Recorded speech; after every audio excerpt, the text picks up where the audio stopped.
This is a game Hoya fans have had circled since the day the schedule dropped. Number 21 Clemson is coming to town to face a Georgetown team that's been classed under Ed Cooley. So let's get into it.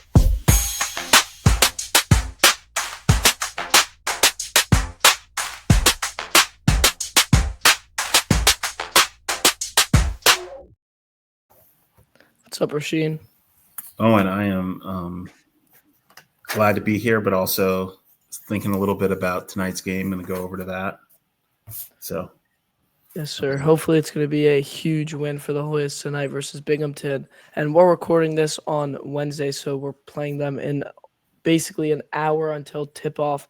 And then we will have one of the biggest tests of the season this Saturday in Clemson. So today we're just going to be going through it. We have our topics to the right of me. We have the matchup. So we're going to do an overview, the projected starters from both teams, the team breakdown, and then my things to watch to finish it off. So do you want to get started, Rasheen, on the matchup? yeah, we're going to be playing on Saturday, November 15th at noon. Number 21 ranked Clemson. They have a KenPom rating of 21. They are expected to finish somewhere towards the middle of the ACC. They're led by Brad Brownell, who's in his 15th year there. They've made the tournament, I believe, 13 years during that time. Clemson's going to be the best team that we've played in a while. Definitely maybe the best team we've played out of definitely the best team we played out of conference in the Ed Cooley era. Yeah, 100%. They are, this is probably. I feel like every team we've played has been a defense first one, but then they're like that. They're very good defensively. I would say they're similar to Virginia or Wisconsin in that they play kind of a pack line, man-to-man hybrid defense. Yeah. They're very good rebounding. They want to play at a slow pace. They're very deliberate. They execute very, very well. You've got to be really patient and smart to beat a Brad Brownell coach team. Yeah, I mean, Clemson has not let up more than 59 points in a game. Their first game was versus New Hampshire. They won 88-38. Then they played Gardner-Webb, where they won 97-59. And then yesterday they beat Morehead State 83-56. So they're obviously a good defensive team. They're obviously good at playing offense as well. They're a very two-sided way team. They can play both sides of the ball very well. And this is going to be their first road game of the year, which is something that I thought was a big factor in Maryland, was that even though we were away, we played at Rupp Arena in preseason. We were ready, we were seasoned, and we know what it's like to play in those atmospheres. But Clemson doesn't, and I'm hoping that students and fans will show up to this game because it will make a difference. This Clemson team has not played away. They haven't played versus a top team. They haven't had that real competition that Georgetown has had and had to beat because we haven't lost a game, including the offseason. So it's going to be a very fun game. It's going to be a close game the entire way through. I don't see any team winning by a large margin in this game. I think if the spread is within 2.5 points or 3.5 points, that's where I would kind of project it to be, because this is going to be a very tight game. I think Clemson's going to be projected to win, but I don't think that's what's going to happen. I think the first team to 70 wins this game. Yeah. I think that we've also obviously been able to put up points. We're averaging 75 points a game. Hopefully that will go up tonight. That's kind of the expectation. And I'm going to be honest with everyone, because I usually can say that the teams we're playing aren't good. I've been able to say for 2 games so far, Morgan State and Binghamton. But this team is good, and they're the real deal. They're number 21 KenPom. That's pretty high. That's a top 20 team in the nation. We beat Clemson. We become way more noticed than we are right now. People think we're being noticed right now because we beat Maryland. Clemson is another tier and a different step up, and it's a huge game. They have a lot of older guys. They're an older team. And it's just going to be a massive test and chance for Georgetown to prove that they can hang with a team of this caliber so early in the season. And I think Ed is going to have the boys very ready for this because just like he did at Maryland. They have a lot of new faces. I think we've got to take advantage of that. They are really good, but they've also just got a lot of new parts. It's going to be a really good test of our patience as a team on both sides of the ball. They're very, very deliberate in how they run offense. Yeah.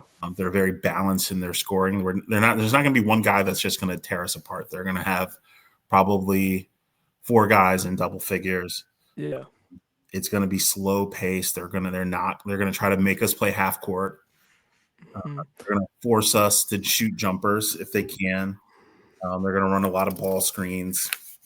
Yeah, I mean, we could go through their starting 5 right now. So I'm using RotoWire, so I'm not sure if this is 100% correct. You may have a different idea than me, or maybe different. But I have the point guard number 1 at Dillon Hunter. Yep. The shooting guard number 1 at Jestin Porter. Yep. Small forward RJ Godfrey. Okay. Power forward Jake Wallen. And then center Nick Davidson. Yeah, the big transfer from Nevada, Nick Davidson. Yeah, so just looking at the stats that these players have been able to put up, they're all very good players. Ace Buckner is the guard. He is the he was actually supposed to be the third point guard off the bench at the start of the season. He was not supposed to really get that many minutes, and he's been able to put up around 13.7 points a game, which is obviously some good numbers for him given his expectation. And then we have RJ Godfrey, the forward, averaging 8.7 rebounds as well as 3 assists, so leading both those categories, which that's something we have to watch out for. Those assists, those rebounds, we have to make sure that he's being watched and that the offensive rebounds are limited. Then steals Nick Davidson, the forward, and the blocks is Zach Foster, the guard. They have about 6 guys averaging 10 or more points, so they're able to score and they're also able to play defense. But their starting lineup, they're old, they're tough, they're very good at basketball, obviously, and it's going to be a very hard test. But I have no doubt that Ed will be able to coach our guys into winning this game because it's going to come down to the coaching of Ed, in my opinion. I think this is going to be a big test for Mack because the team that controls the tempo in this game is the team that's going to win.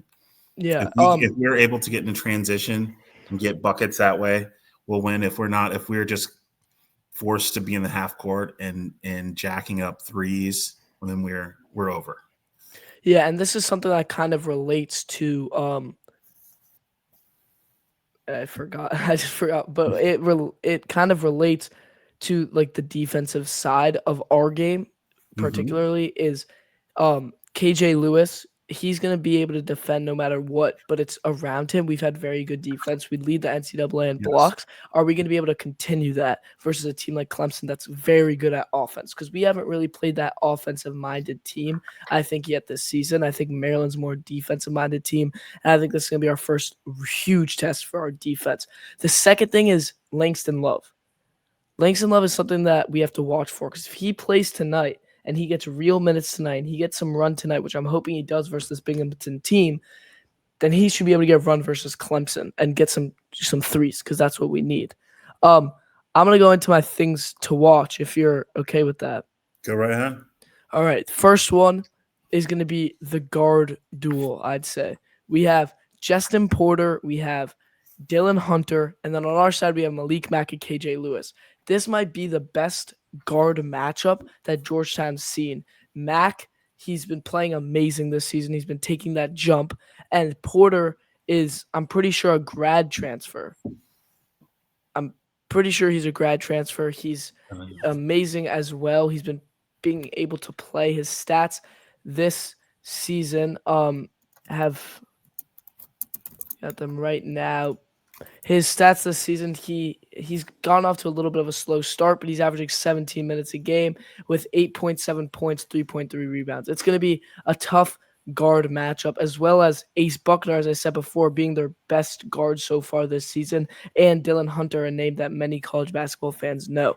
This is going to be a huge game of tempo. who can control the tempo as the point guard, who can be that main guy. It's going to be a big question and a big test for both Mack and Porter in this game. My second is KJ Lewis's impact on both sides of the ball. Not just offense, not just defense, but he's been the tone setter for this squad. He's been able to get blocks. He's been able to score. He's been running 110 miles per hour down the court in transition layups. He is one of the best two-way players in all of America.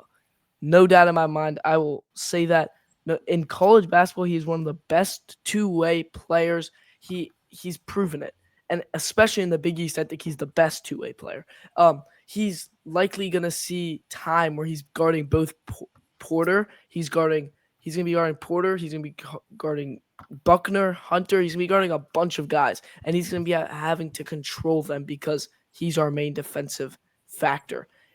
I need him to stay out of foul trouble. He's been good at it recently of not getting the fouls in the game, but we know that KJ's problems in the past have been fouls versus these top teams at Arizona. He cannot get in foul trouble. We need him the entire game.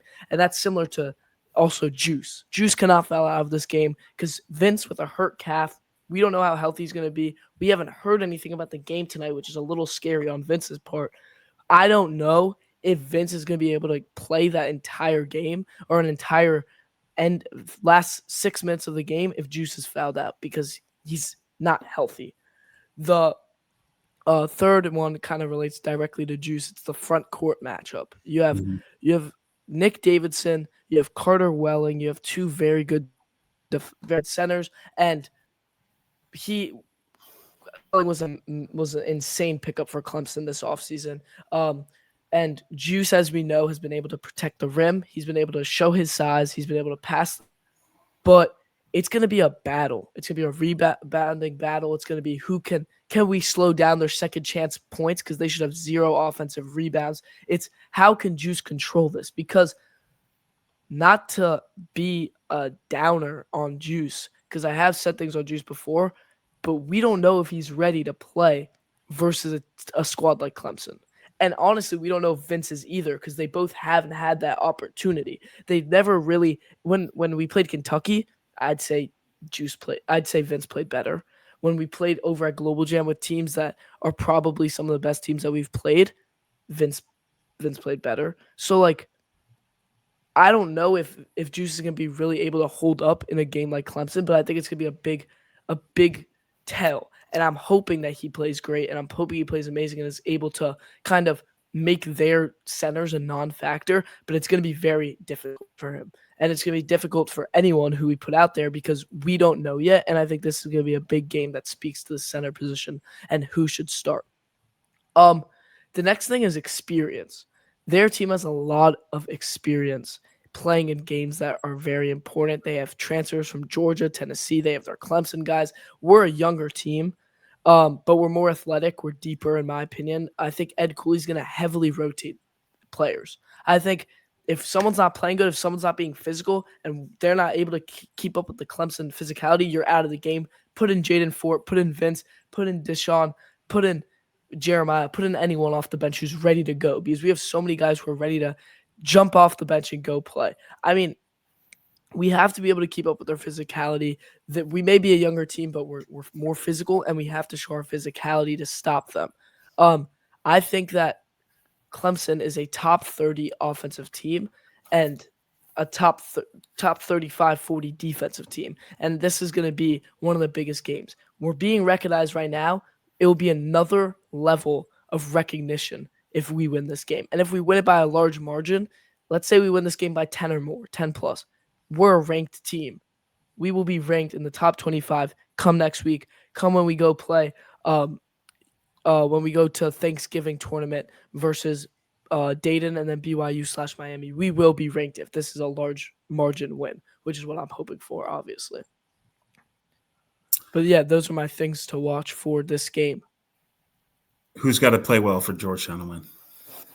Everyone. If there's one player, who's got to play well? I mean, should I say an obvious one or should I say one that's a little sleeper pick? Go with sleeper. All right. Isaiah Abraham and Caleb Williams, both of them. Okay. They both have to play well because Zay, if he's starting, it's someone that you wouldn't expect. No one expected Zay to be on the starting lineup in games versus Maryland and Clemson right now. I don't think if someone did, they can come talk about it because I thought he was going to be a very big piece of our team, and I even didn't think that he would be starting. I thought he'd get minutes towards when we go to Thanksgiving or when we play UNC, but I was not expecting those to kick in right now. And if he plays well on defense, number one, that's just he's been playing well on defense, and that's just another person to stop this Clemson offensive masterclass of a team. And if he plays well on offense as well and squeezes in a couple points, it's just as many points as we can get. But the one thing about Zay is the rebounding. He's been able to rebound. He's been scrappy, fighting, and that's what I'm most excited for him for this game, because I just think he has to play well in order for us to get a sizable lead on this team early. The second one, Caleb Williams, kind of not really a sleeper. I mean, but Caleb had a double-double in our game versus Maryland. A double-double no matter when it is, no matter if it's 10 and 10, if it's 12 and 10, if it's 25 and 10. If you have a double-double, you're impacting our team in a positive way no matter what. And and we can't ask him to put up that number again, but he's averaging 11 points and 5 rebounds. If he can get his steady average, that's automatically going to help us. The rebounding helps us, obviously. The assists help us. We have to play a game where it's our tempo and we're choosing how to play. What about you? I'm going to go with the obvious one. It's Malik Mack. Yeah. The way Clemson plays defense, they want to limit your possessions, and they're going to make everything count. Same thing on offense. They're very deliberate in their sets. Every possession is going to count. This is going to have the pace more of like a tournament game. Yeah. And in a situation like that, the point guard's got to make the right reads. Point guard's got to have everybody settled. Point guard's got to make sure that everyone's getting in the right position and getting their shots. I don't think he has to score 20. I think it's a game where he has to play good defense and he has to orchestrate the offense. Let's say he got 12 and 5 and played good defense, I actually think that's good enough for us to win. I don't think we win if he only puts up 12 points. Because it's going to be there's not going to be a lot of points to be had in this game. I think it's going to be a high score. I think it's going to be a surprisingly high scoring game. I think we're going to break the 59 point that they haven't let up. I think we're going to put up around 70, 80 points, and as well as them putting up 70, 80 points. It's going to be a very tight game. But if our leading scorer, basically, because KJ and Malik are both averaging 15, if he drops from 15 and gets less than 15 points, I don't know if we win this game. We need KJ to have more than 15. I need Mack to have more than 15. And I think we just need more contributions from everybody. I don't think we need 15 more than 15, 20 from Mack. I think we need like 9 from Ben. So I think we You're basically saying that like if Malik gets 12 or whatever and DHS comes off the bench and puts up 8, then that's fine. Yeah, exactly. I agree with that. My next question for you is Vince versus Juice, but not who's starting. Who's going to get more minutes? Right now, Vince is averaging 18 minutes. He's averaging more points. He's averaging he's averaging 1 less rebound. He's averaging one less assist as well. But his blocks are more, obviously. He's been having a amazing defensive season, but he's getting more minutes. He's averaging about 2 more minutes and more points, more blocks. Who do you think gets more minutes in this Clemson game, and why? I think the pattern has been that Vince gets more minutes. I think that won't. I don't think that pattern will be interrupted. I think again that Juice will start, and I think they just like the way the offense runs with Juice a little better. But I don't. We need. I mean, whoever can protect the rim better is going to get the bulk of the minutes. Which is Vince. Like, I'm saying in general, it's Vince. We don't know who's going to play better in this game, but it's been Vince. Vince, I can't lie. Watching Vince play defense may be the most fun thing that's ever happened to me in college basketball and basketball in general. The way he plays defense, no matter if it's on a point guard, no matter if it's on a center, like he's there and he's not letting anything through. Like, he is my favorite player on this team, and not just because he's a good basketball player. He brings the energy, he's physical, and it kind of feels like I'm just saying this every episode at this point, but it's true. And I don't think people realize it as much as they should, because Vince is one of the, no matter points wise, no matter starting lineup, he is one of the most impactful players on our team after, I'd say, the big three, which I'd say is KJ, Malik, Caleb. I think it goes then Vince at the 4. And then I think after that, I wouldn't say those they're in the big 4, but I think that's the big 4. I think it's Vince and Vince, KJ, Malik, and Caleb in no particular order. Probably KJ and Malik at the front, and then Caleb. But it's just, in my opinion, he's one of the most impactful players. He's brought the most to our team this season already. So if let's say Georgetown loses this game, what will have happened that led them to lose this game? If we lose this game, the reason why is because we didn't play good defense. Or there's 2 reasons why. Because I don't think we're not going to play good defense. We're one of the best defensive teams in the Big East. I think we're going to play defense pretty much every game.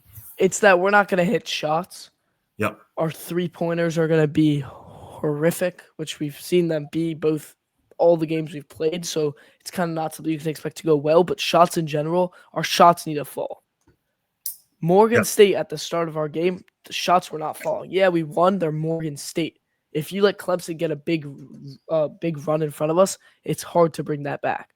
So it's about our shots falling. We need our shots to fall. We need everything to hit, and that's how we'll win this game. If our shots are falling, we'll win this game. We're the best defensive team in the Big East. We're better than UConn at defense, and we keep proving it. And no team's going to be better than us at defense, because we got a guy like KJ Lewis, which what Ed Cooley said is he's the best defender in all of college basketball. And I'm starting to think he wasn't just talking out of his ass. He's actually one of the best defenders in college basketball, and he keeps proving it, in my opinion. What do you think? So if we win this game, what do you think this means for the program in terms of interest from locally and nationally? Nationally, I think we're being recognized. And as I said, it's just going to become more recognition. We'll be, in my opinion, a top 20. It depends how much we beat them by. We beat them by 2. Fans start coming out to games, but we don't really have that many big matchups at home after this game until conference. So I don't know how many we get at the bye games, but I think nationally we're a top 25 team if we beat them by more than 10. I think if we don't beat them by more than 10, we're still being recognized. We're still getting more than 1 vote in the AP. And for fans wise, if we beat them, it's all about winning. If we win games, if we can show that we can win games, and we're a team that's actually competing, we saw this last PV in the PV Center, we get more fans. It's just how it works. I'm hoping that when I go down to Washington for a game, that it's packed. And we'll have a team. When students start seeing 25 or 24 or even lower next to our name, it brings people in. And that's just how it works, because people like to watch good basketball. They don't want to see Jaden Epps airballing free throws for no apparent reason when the game's on the line. They want to see KJ Lewis going absurd on defense and running at 110 miles per hour to throw up the ball to Vince or Jay Fort, the Fortress, and getting and then dunk that gets the crowd going. And I'm expecting that we'll see a jump from Morgan State to this game in crowd, and Clemson should be even bigger jump. And then we see what happens come conference. I think if we win this game, one to our locally, and especially to our student fans, this is huge. This is the clearest signal that we're back. We're serious. You need to show up. Yeah. You need to come and you need to cheer. You need to cheer loud, and that sets us up well for the Big East schedule.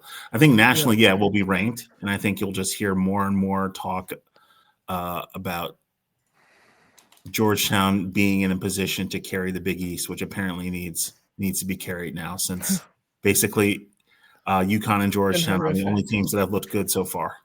Yeah, and then I think you'll also get some buzz for Ed Cooley Coach of the Year, right? Really?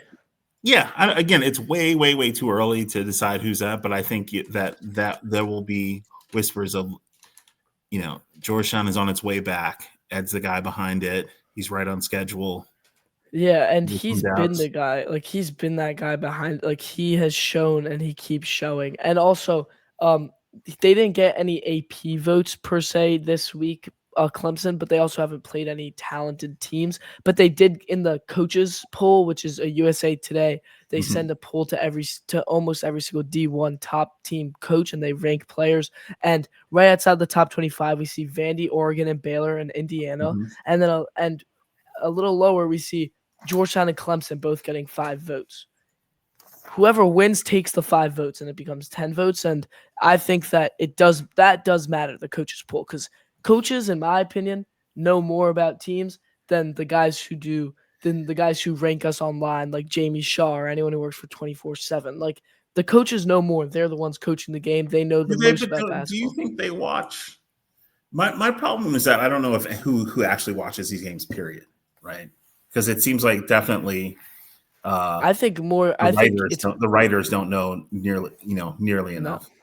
I think it's more than you'd think. I could picture Dan Hurley in his office right now on a bye day, just watching every game that the Big East has played, the highlights, the lowlights, Right, everything but to scout. how many non-Big East teams do you think he's familiar with? Most. UConn's a top team in the nation. They have to know every single top 25 team and even top 60, top 70 team come March Madness. You have to know every team because when you don't know any team, that's when you see upset like Oakland versus Kentucky. Like that's when you see those upsets when they have no clue what they're getting themselves into, and you see a random guy like Jack Gokley just hitting threes left and right because they didn't scout him well. I think he knows every single team that's a top 50 team right now and how they've been playing, who's their guys, and he has it pinned up on his bulletin board for if he ever has to face them. I think every team, every coach knows about every team, and they have to, or else. And that's why I think Kentucky hasn't done good in the tournament. It's kind of clear when people scout and when people don't. So I think they know about more than writers, in my opinion. Let's Maybe quickly, before we end, game predictions, score predictions. I'm going to say 68-66 Georgetown. I have 78 to 77 Georgetown. KJ Lewis, buzzer beater 3. That's my vote. Did you have a dream about this? Like, where'd you come up with that? I feel it. I feel like something big is gonna happen in this game, and the reason why is because the fans are gonna be there. It's gonna matter, and if KJ Lewis hits a buzzer beater 3, fans will come back, and it will happen. Fans have to be. By the way, there are so many discounted tickets out there. I just got an email yesterday for $20 lower bowl seats for alumni. Fans, take advantage of this. We really need to fill up this place. Yeah, it needs show to be. the team some love. We got a role to play. Yeah, In the Renaissance of Georgetown, and our role is to show up and cheer. yeah. I mean, I'm gonna be honest. Capital One Arena fills about 20,000 people. We're not expecting 20,000 people, but that lower bowl has to be filled. Has to be full. It has to be full, or else our team's not gonna be able to play at home. It's gonna be a bad thing to play at home for our team because our team plays good in these chaotic and crazy places. And if we're in a place where there's no sound except for a Providence fan who's squeaking on the side right behind Ed Cooley, then our team's not going to be able to perform that well. So we need fans there, and everyone needs to show up and do their part because the players are doing their part right now. Ed's doing their part right now, and now we just need the fans, and we should be a top 25 team. All right. Well, that seems like a good place to end. Anything else? That's all I have for the Clemson game. All right, guys. First of all, go tonight. There's still tickets available to see them play the Binghamton Bearcats at 6:30. Definitely go on Saturday. We're going to need every single fan we can muster. And until next time, let's go Hoyas. Let's go Hoyas, and watch out for that KJ Lewis buzzer beater 3.